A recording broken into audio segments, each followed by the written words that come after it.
which leave me dispirited. It's no use, Satori's beyond me. December 6, 1953. Body tired this morning but mind's sharp and clear. Mood in monastery garden all night sans sleep. Miserably cold. Stayed up only because at Dokusan Harada-roshi had chided.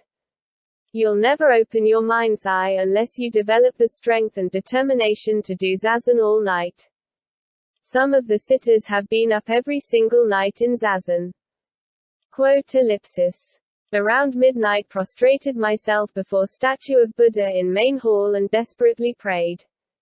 O God, O Buddha, please grant me Satori and I'll be humble, even bowing willingly before you, but nothing happened, no Satori. Now I see the old fox was hoaxing me, probably trying to pry me loose from my attachment to sleep.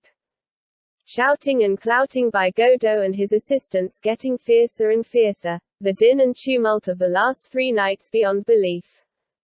All but a handful of the 50-odd sitters have been bellowing, mew, continuously during the last half hour while the head monks lambasted them, shouting, voice mew from the bottom of your belly, not from the top of your lungs.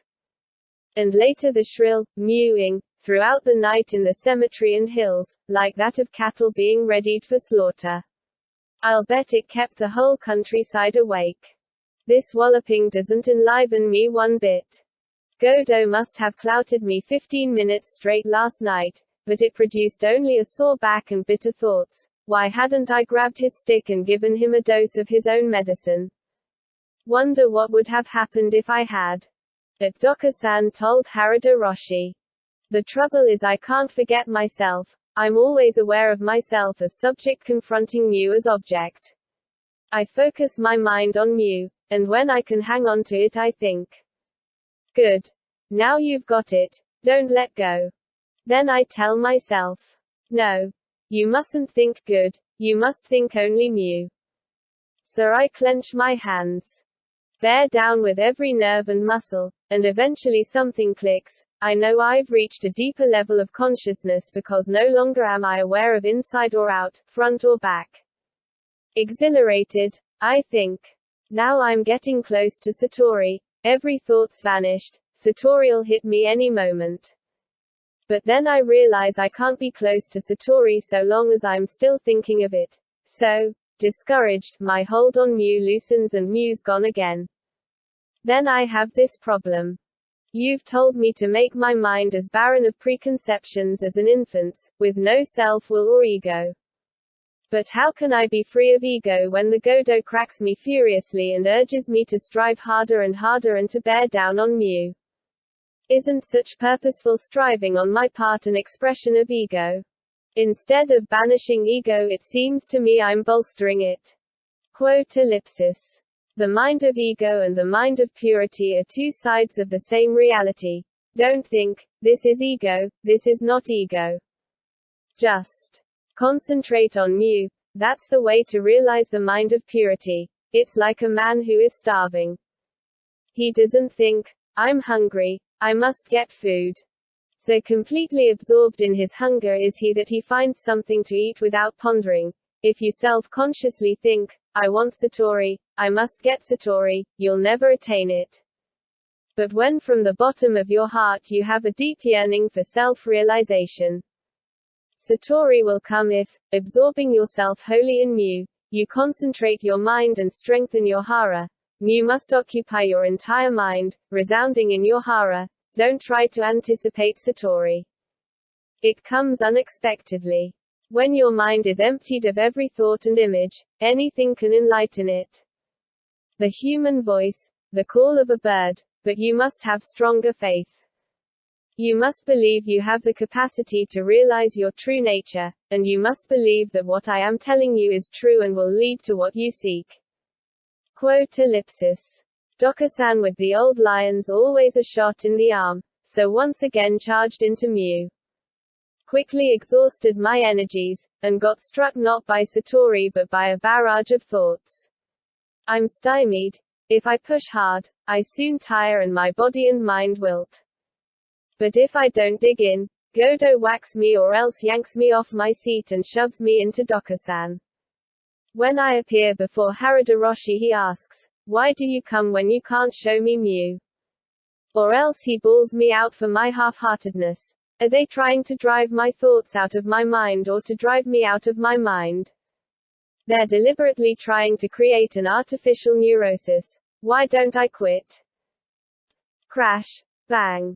The whole zendo is shaking. What's happened? Shouldn't have, but turned my head to see.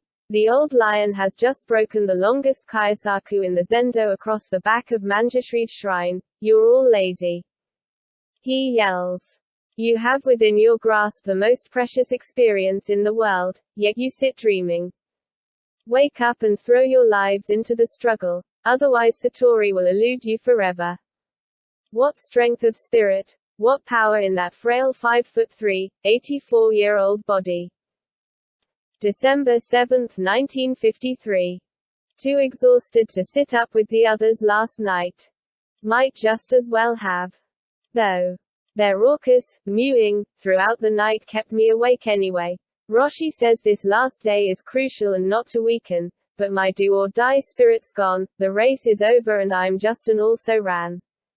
Watched, chagrined and envious, as the three winners marched around the zendo, bowed down before Harada-roshi, the assistant roshi, and the head monks to show their reverence and gratitude. One of the fortunate had sat next to me. He'd been struck repeatedly and had blubbered all of yesterday and today. Evidently he'd been crying from sheer joy when all along I imagined he was in pain. December 8, 1953.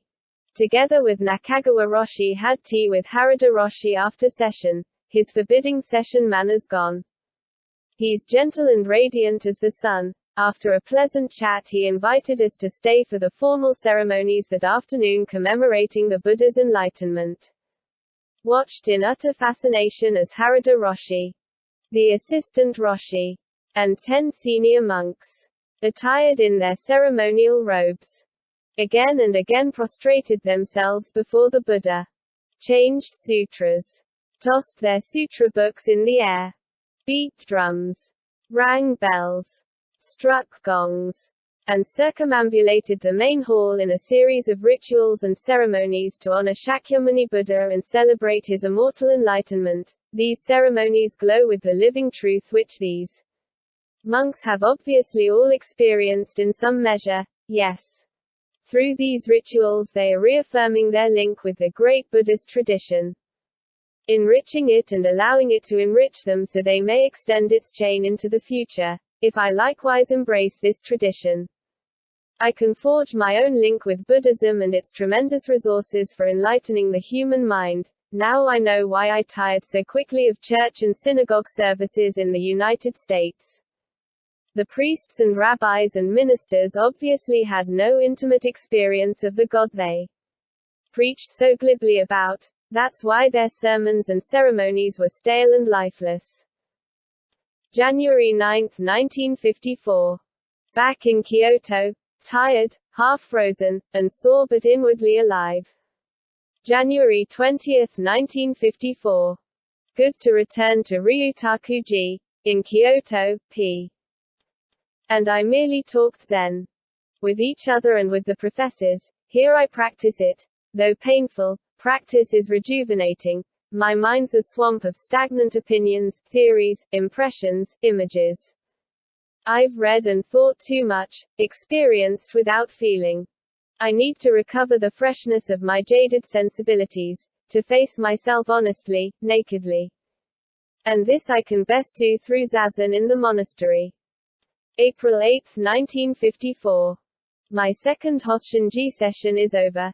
Harada-roshi said he'd accept me as a disciple if I remain at his monastery as a lay monk, if you can cope with monastery life and gain enlightenment. You'll be master of your life instead of its slave. After consultations with Nakagawa-roshi, decided to stay on indefinitely. October 1, 1956. In just 2 months 3 years will have elapsed since I first came to Hosshinji. So much water has flowed under the stone bridge.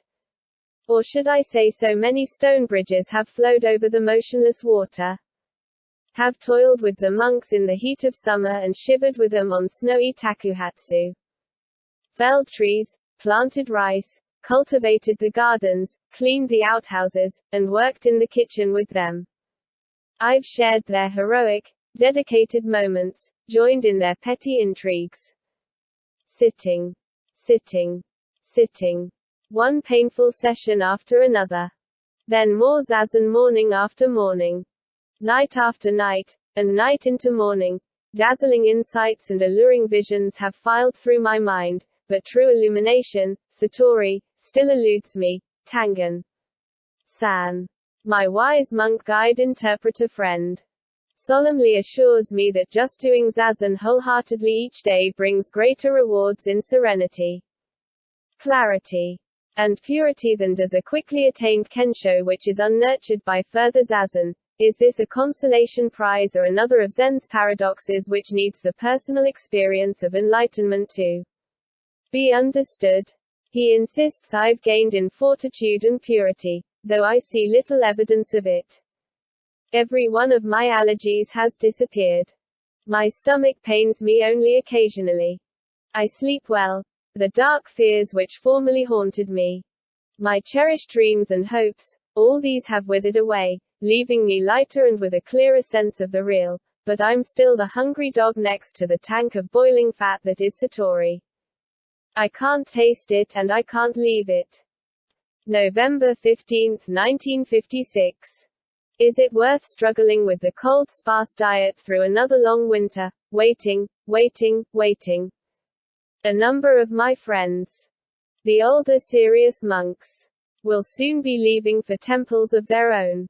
I must find a master whom I can communicate with easily outside the tense atmosphere of the monastery. Those same intuitions which once told me I needed to stay at Hosshinji now warn me it is time to leave.